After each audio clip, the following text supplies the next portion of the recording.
Thank you very much, Noe. And for those of you who don't know, Mr. Noe Torres, he's also a local here from Edinburg, and very much has been in the forefront in putting together a lot of the research, and I've been working with him for over the last 10, 11 years on a number of books. But today we're going to start off our event with Dr. David Bold.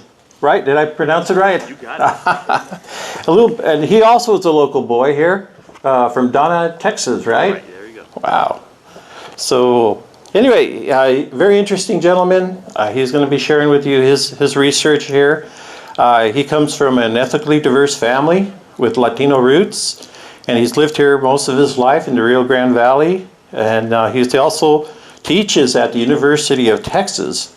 He's received a number of awards from the Texas Institute of Letters and Texas Associate Press, and he's written a number of books, and outside at his booth he has a book, Border Lore, Folk Tales and Legends of South Texas, so I highly recommend it.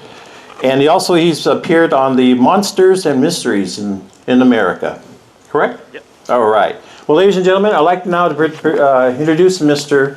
Dr. David Bold. Awesome. This is really exciting. I'm so thrilled to be the first person to speak today, to kind of set the tone and the mood as a Valley boy, somebody who has been, interested in speculative fiction all my life, cut my teeth on science fiction and fantasy and Star Trek when I was a kid, repeats in the 70s and so forth, and has always been fascinated by border lore, as the title of my newest book suggests. I just think it's really great to kind of set the scene for everybody by talking a little bit about the border, which is, as many of you know, kind of a focal place, a focal point for the unexplained. And we have grown up, those of you who are around my age or older, with a lot of really unexplained situations, and that's what my presentation is about.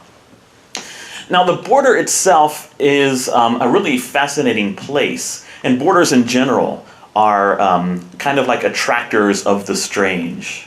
And even in the Mexican tradition, the indigenous Mesoamerican tradition, the border was always seen as this unusual, deadly, frightening place.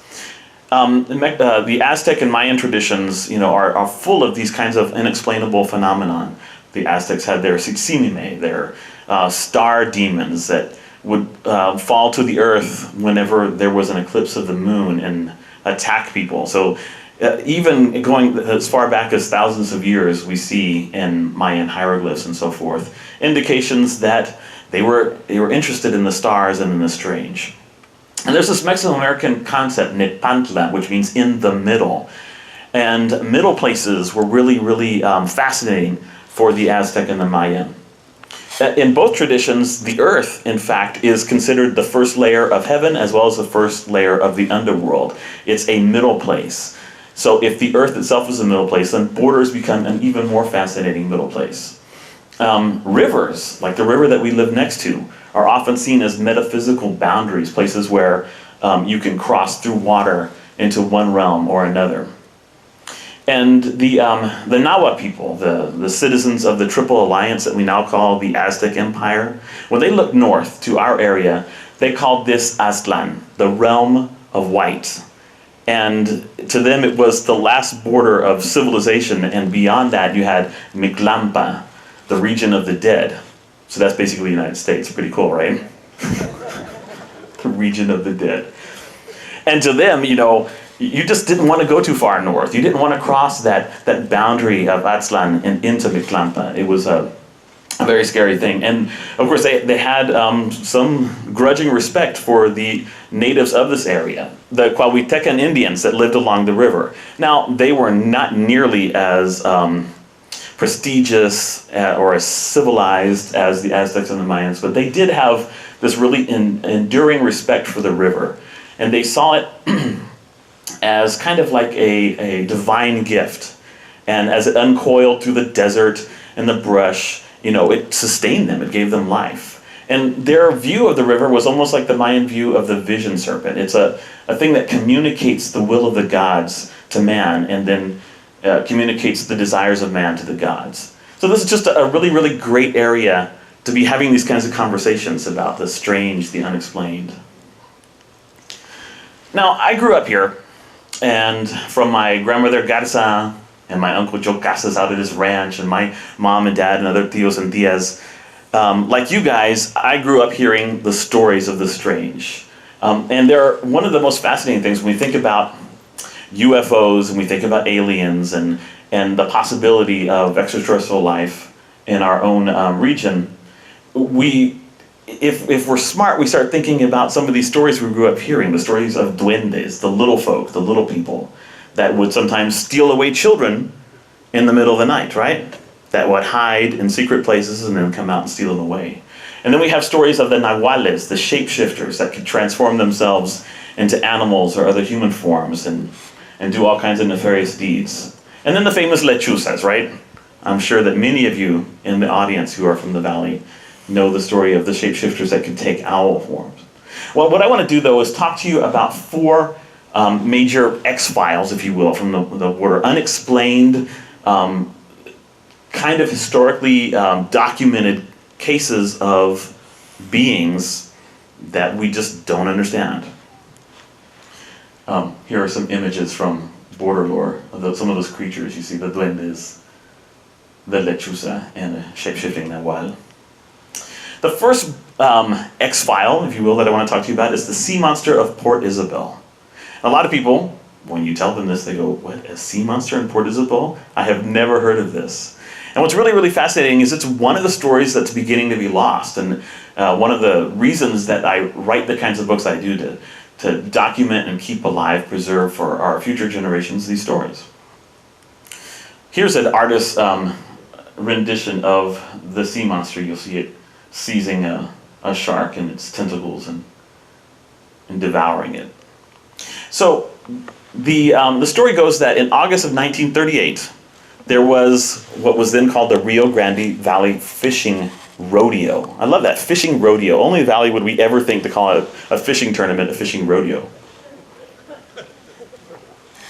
And for about 2 years, a woman named Charlotte Sewell had been living in the valley. She had come down with her husband, who was working in petroleum at the time, and had taken residence in Cameron County. And she grew up in New York State, and her dad had taken her fishing a lot when she was younger, and so she had a love of fishing, and she took that lake and river fishing that she had practiced in her youth and kind of transformed it into this deep sea fishing and coastal fishing. And she had become a champion in 1937. She had won $200, which in 1937 was a little bit more than it is now, for catching the biggest marlin in this fishing rodeo. Well, as the date of the fishing rodeo approached in 1938, reports started rolling in. Fishermen along the Gulf Coast began to tell people that they were being harassed by some kind of huge creature off the coast. It was stealing their catch, ripping their nets away, rocking their boats, causing havoc. When Sewell heard this, her immediate reaction wasn't just to dismiss it and blow it off. She wanted to catch the thing. Because can you imagine if catching this huge marlin had garnered her the kind of notoriety and the money that she had gotten? Catching a huge sea monster? Who wouldn't do it? So she convinced a captain of a boat to help her load a bunch of empty barrels and rope and harpoons, and off they went in search of this monster. The idea being, of course, to shoot harpoons into the monster with the barrels attached so that it can't submerge itself and then drag it bodily back to shore. Well, once she started off, this 5'2" woman, like a thin, innocuous woman who didn't seem to have the kind of strength that she did, everybody else joined in. The mayor, the elite of Cameron County and South Padre Island and so forth, they joined in as well. And pretty soon she was leading up an expedition force. 1938, August 1938, a huge expedition force a la Jaws into the Gulf waters to find this creature. It was all over the Brownsville Herald. You can find clippings about the story. This is one of the ways that I did some research into it. And they went out, and for days they plied the waters looking for signs of it, but they never seemed to have found anything, or at least no one ever revealed anything at all. But not long after this competition, at which she didn't actually win and really catch anything significant, Charlotte Sewell left the valley, and she didn't move to a place where there was water. she moved to Dallas, which is like, if you're gonna fish, right? Dallas is not the greatest place in the world, just saying. And never returned to the Gulf Coast in the rest of her life. Died with whatever secret she had, whatever compelled her to stay away. So it's a really, really fascinating story, this idea that, right on the verge of World War II, we have this expedition going out to hunt down a monster in the Gulf Coast. Here's another artist interpretation of the monster from Nick Gucker. He's a great artist. The second X-File I want to talk to you about is also not as well known, and it's something that I think really ought to be preserved, and it's the legend of the one-eyed woman.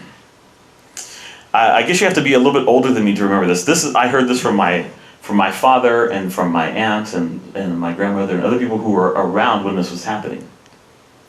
Here's an artist's interpretation.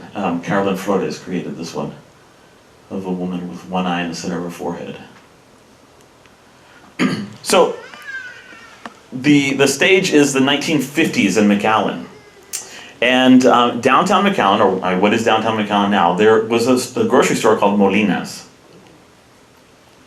I don't know if anybody in here from McAllen who's old enough to remember that will remember, but I guess it was kind of the late 50s, a woman emerges from Molina's with her bags, getting ready to go down to the bus stop to catch the bus. And when she sits down on the bench, a woman is already there. She turns to look at the younger woman who's emerged from the store, and in the center of her forehead is this one eye. And you can imagine the reaction of the woman, right? She jumps up, throws her groceries, and runs off as fast as she can, screaming that there's a one-eyed woman looking for her. She goes back into the store, desperately tells the manager that she needs somebody to come out and verify what she sees. And many of us would at this moment think, maybe I'm going crazy. Maybe I've got vision problems. I'm seeing double. And when the manager emerges with her, all they find are the scattered groceries. There's no woman. The story begins to spread throughout the neighborhood. And then there are more confirmations of this woman appearing. A taxi driver on North 23rd Street in McAllen is trying to pick up a fare, and a woman suddenly darts out in front of the vehicle, and he tries to swerve, but he hits the old woman. And as she's flipped up onto the hood of his car, her face presses against the windshield, and once again, it's the one-eyed woman. The driver, immediately, stops, gets out. He's trying to flag down people to assist him in giving aid to this woman. When he finally gets somebody to help, they go around to the front, and the woman is gone. Again, very, very strange story. And not long after, there's a woman in an apartment complex called Retama Village that hears a knock on her front door. She goes with her baby to the door, looks out, and there is this one-eyed woman looking in at her. And of course, she's startled and afraid. In border lore, I tell the story of what may be the woman's purpose in appearing. There was a young boy to whom she finally appeared, and it was the last sighting of her during this rash of sightings in the late 1950s. And she told him to be careful, that there was going to be a fire. And he was scared and freaked out, but later that day, back at his house, he was able to catch his little brother playing with matches and starting a fire in the living room, and he was able to get a neighbor to put the fire out before the house burned down and anybody was hurt. So the suggestion from people who know about the story is that there was some kind of motivation, that this woman had arrived in order to try to stop tragedy. And these people that she was appearing to were people that she knew were going to be in trouble. And if they had, instead of being afraid, listened to her, instead of rejecting her, then they might have known the tragedy that she was trying to get them to avoid. So, it's one of those really bizarre mysteries that we have. Here is another artist's interpretation. This one's from Border Lore by Jay Melendez, who's the illustrator of the whole thing. And this is a little bit more like she was described. She was described as a woman who looked indigenous, who looked Indian. The chupacabras. We all love the chupacabras, right? Yeah. When I walked in, I was like, these aliens are really cool. The little gray statue, the little green statue, but where's the chupacabra statue? Come on. Gotta represent. This is the Rio Grande Valley. What's going on here? So I mean, I think for our next UFO conference, I'm definitely going to donate or find some way to bring a chupacabras into it. Somebody last night at the festival brought up, hey, you know what? Don't you think that we pay way too much attention to the grays? You know, don't we risk annoying all the other alien species out there and making them go, hey, you know, we need some love. We're gonna start showing up a little more often, guys. See whether you pay attention to us and quit disrespecting us. Maybe with the X-Files, premiering in like January this year. I'm really excited about the return of the show, the X-Files. We'll see a little more an uptick in some other aliens. So you'll notice the chupacabras with an S at the end. Those of us who know Spanish, los que hablamos español, right? We know that it's chupacabras and not chupacabra. Kind of have an S at the end, even in the singular, but it's okay. It's all right. If you want to call him a chupacabra, that's fine. He's a chupacabra. Here is an artist's interpretation. This is from Noé Vela, who worked with me on the book Mexican Bestiary, which is an illustrated encyclopedia of strange creatures from Mexico. You'll see the typical description, the spines on the back, the large eyes. Very alien looking in his original concept, although in recent years the descriptions have begun to change a little bit, and he looks a little more feral, a little more, frankly, like a denuded coyote, right? So the big question with the chupacabras is, are these creatures, are they cryptids? Are they something from our own world? Are they from outer space? Nobody knows, right? In fact, we're still looking to get a live specimen. Some people have claimed to have caught some of them, and they've been turned over to researchers who have done DNA investigations, and all that's really, really fascinating. A lot of people immediately assume that chupacabras is from Mexico. But in reality, the first sightings of what appears to be a chupacabras was in Puerto Rico, right? 1975. A huge number of sheep and other livestock are found dead that year with their blood drained. And each one of them, oddly enough, has a triangular incision in their neck or in some other part of their body through which apparently the blood has been drained. This is an odd thing because there are not a lot of animals that we are aware of that have 3 teeth that they can insert in order to, in that kind of triangular configuration. So it's a little strange. A lot of people at that time in Puerto Rico attributed this to like a vampire or something like that. But 20 years later, killing started again in Puerto Rico, with goats and sheep and pets being sucked dry. And it was at this point that Madeline Tolentino, it supposedly is the first eyewitness to see one of these creatures. And there have been efforts to kind of disprove or call into question her testimony, but that description that she gives of the small creature that moves more on its hind legs than on all fours, with spines along its neck and the big eyes, has been repeatedly confirmed ever since. People continue to describe the chupacabras in this way. Now, by the early 2000s, you see the chupacabras appearing in other Latin American countries, especially in Mexico. One of the worst cases of, I guess, chupacabra attacks was in Zapotitlan in Puebla in 2010. There were 300 animals that were drained of their blood.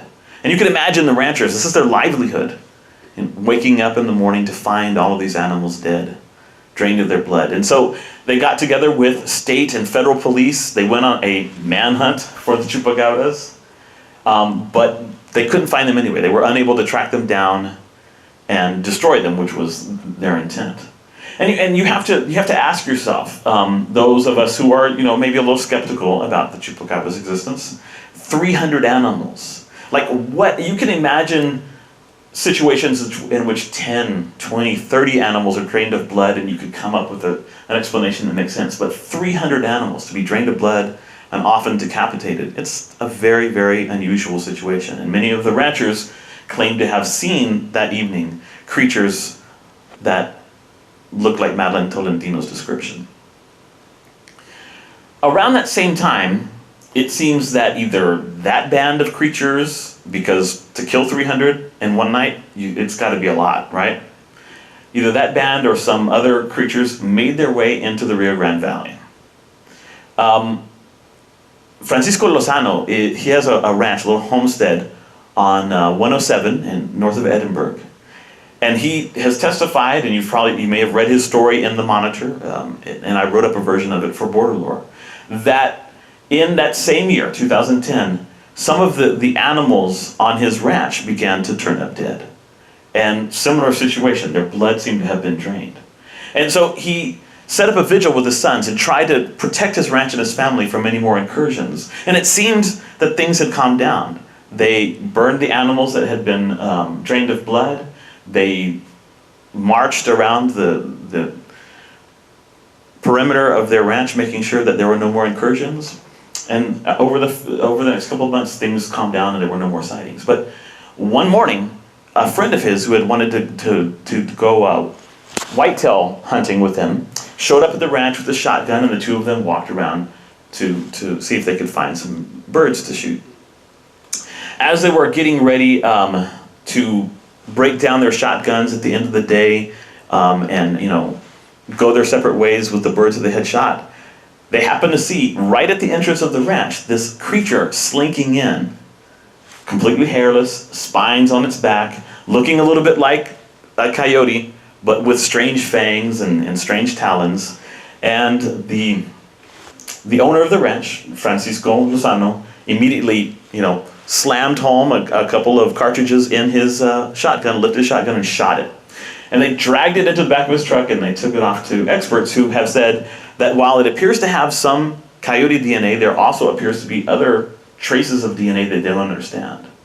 And some researchers or people who think about these sorts of things have begun to speculate that maybe the chupacabras is some kind of hybrid animal. That you can imagine some sort of genetic experiment, whether human or otherwise, that combines coyote DNA with something else, something engineered, something alien, I don't know, to create a creature that can deceive us this way, that can appear at times to be a coyote and then at other times to be a deadly predator. So it's one of those things that the more we research it and the more people seem to say that's the end of the story and we figured this out, that just coyotes with mange, more questions arise. And it makes it a really fascinating thing to explore.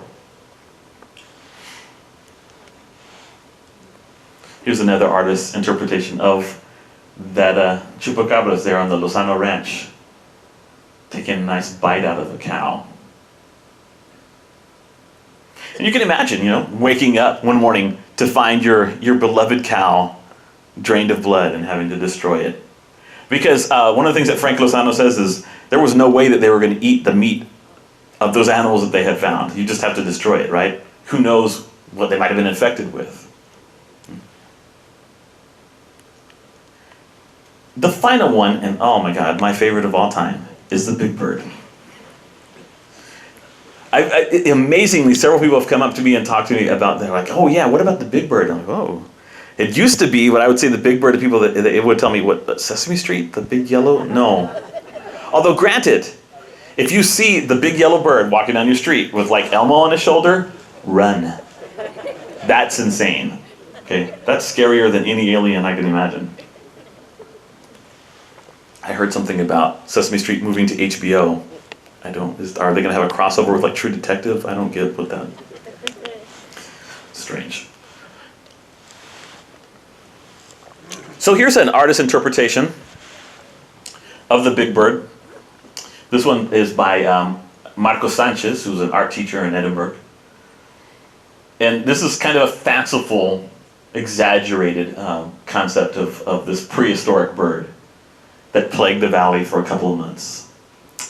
January and February 1976. Some of you guys remember this, but some of you were telling me, I was like a teenager or was a little kid and I was kept inside. January 7th, I guess the day before, a couple of girls at a ranch, or no, I'm sorry, in a rural neighborhood, happened to spot this strange winged thing across the canal. The following day, January 7th, you have these policemen, Arturo Padilla and Homero Galvan, separately they spot a strange winged form that they describe as being vaguely bat-like, but huge. Very unusual, just out of nowhere to be talking about it. That same night, a man in Brownsville, Alberico Guajardo, sees the same bat-like creature, and he talks about how its face looks almost simian in a way. A week later, that same kind of simian-winged creature attacks a guy, Armando Grimaldo, in Raymondville. And what's really fascinating is, I mean, he's screaming and his neighbors are coming out, and they find him like sprawled on the ground, and the back of his jacket is ripped open where the claws of whatever this thing is have tried to grab him. Really, really insane. The kind of physical evidence that researchers are always looking for. You've now got 2 police officers, 2 young girls, a man in Brownsville, and now this guy being attacked in Raymondville. It went viral for 1976, right? There was no internet, but it was all over the place. Somebody was telling me yesterday that they were stationed in Germany, or their dad was stationed in Germany, and that in the military newspaper, they were talking about the Big Bird. Johnny Carson was making jokes about the Big Bird on The Tonight Show during this time period. It was really, really crazy. People did not want their kids to go outside after dark. There was a bit of hysteria going on. A reward was offered for any information that led to the capture of this bird. It was a very, very strange situation. You had a group of teachers who were driving to San Antonio who saw this thing, and they were science teachers, so they immediately diagnosed the issue. They're like, this is a prehistoric bird. This is a pteranodon that's been extinct for millions of years. Very unusual, right? And you think about things like the Loch Ness Monster and other stories around the world of apparent dinosaurs surviving into the present, and you have to ask yourself whether there might be some relation here. Guys, there was even a corrido made about the Big Bird. Those of you who are not from the Rio Grande Valley or from Mexico or from the Mexican-American culture, you may not know what a corrido is. A corrido is a kind of ballad. It's a popular ballad, and it usually tries to immortalize in song some person or strange event, and it becomes very popular. And in fact, I believe you can find the corrido del pájaro grande on YouTube. I think I've seen that a couple of times. So very, very unusual song. So it was, the Big Bird was a big hit at the time. It gave us some notoriety. It was kind of interesting. Well, as the reward is offered, of course, hoaxes start cropping up. People start saying that they know where it is, that they've taken pictures of it and so forth, because they're trying to get the money, because it was a substantial amount. And around this time, researchers captured a large South American stork called a jabiru. That's the Portuguese name of it. And then news reports also talked about the fact that there had been a lot of sightings of the large blue heron that is a native to northern Mexico and South Texas, and some of them can be very big with a huge wingspan. And so, bit by bit, interest in the story died down. People just assumed that there was nothing to it, that it had just been a bird.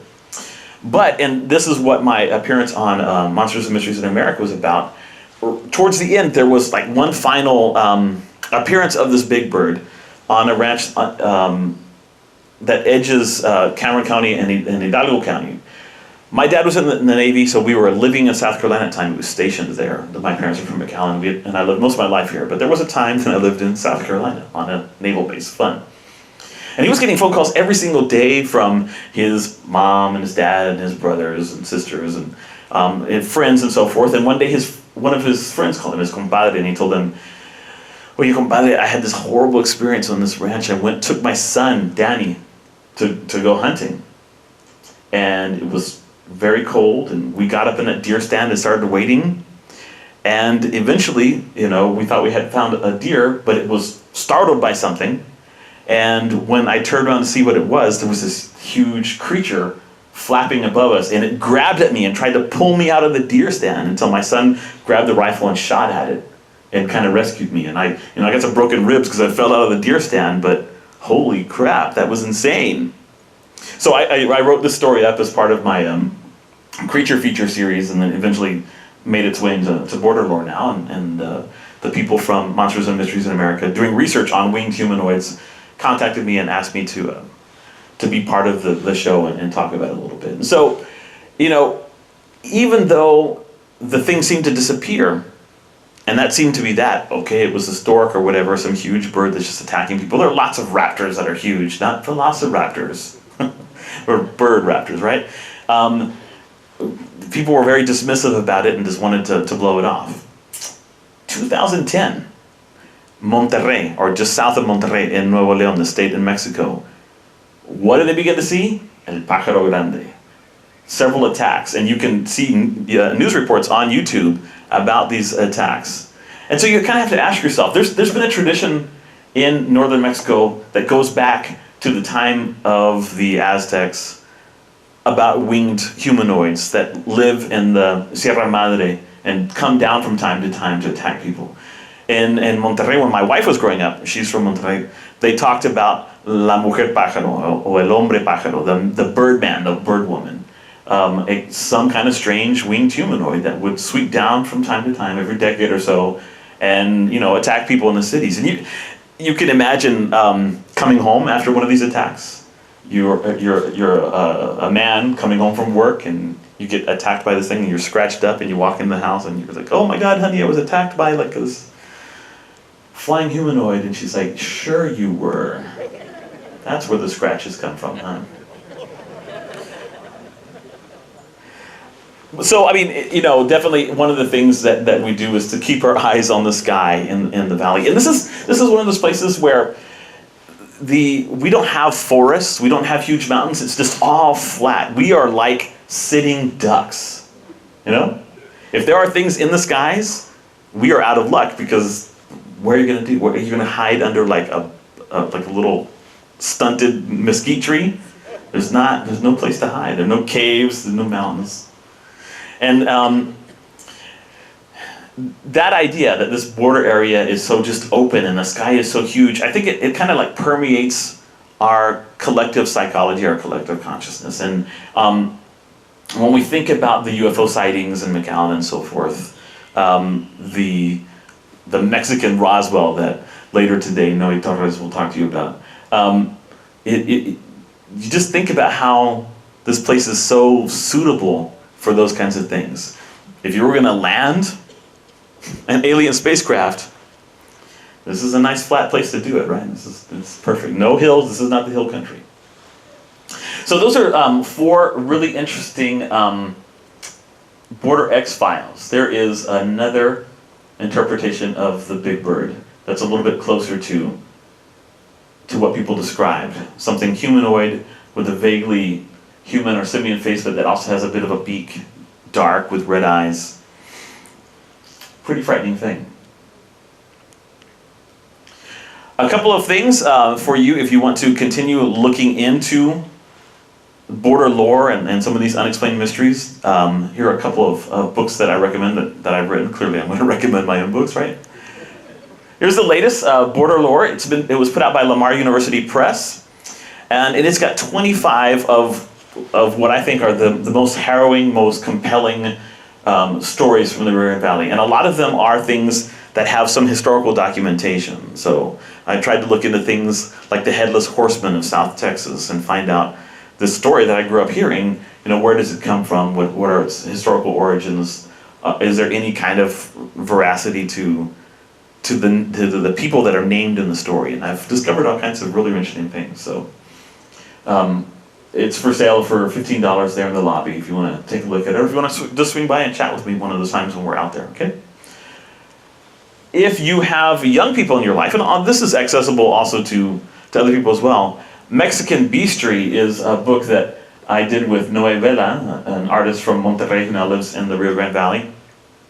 And this has got 40 different creatures from Mexico and South Texas and the U.S. Southwest. And it's a bilingual book, so it's in English and in Spanish with really cool illustrations. It was written with middle school and high school students in mind, but it's just a great resource for anybody who's interested in knowing a little bit more about Mexican lore and Mexican creatures. One of the things that I try to do as a writer, because I also write like science fiction and fantasy and other things, is to blend in as much of our Mesoamerican, Mexican, and Southwestern tradition, because there's just not enough of it. There's when you read and watch genre TV, you get exposed to a lot of European traditions, a lot of traditional monsters and so forth, but not the very rich heritage that we have from south of the border. And then finally, this you can find this in like a PDF. This creature feature is collected stories from my mini-series that I did for the Monitor, 13 Frightening Folk Tales of the Rio Grande Valley. Definitely something else that this is intended for a general audience, but it's something that from upper elementary all the way through adults, people can learn to enjoy. And I really appreciate your coming out and engaging with us in these conversations and being together with like-minded people who just, either because we just enjoy the heck out of it, or because we actually believe some of these things, or we just want to know more. You know, we come together to celebrate the mysterious, the odd, the unexplained, the otherworldly. And I think that you guys are really enjoy the lineup. I know that in a little bit we're going to have a nice panel, and there are going to be several of us here that will be bombarded by questions. So right now, I can see some of you, the little wheels are spinning in your mind. Hold off on those questions, and there will be a bunch of us here for you to just to hammer away. And George Norrie will be here shortly to manage that. So it's going to be a lot of fun, right? I'm excited about it. I'm excited. Be questioned by George Norrie. Question away, sir. Go ahead. Ask what you want. Thank you so much. Enjoy the rest of the day. Check me out in the lobby. We'll have some more really fun conversations.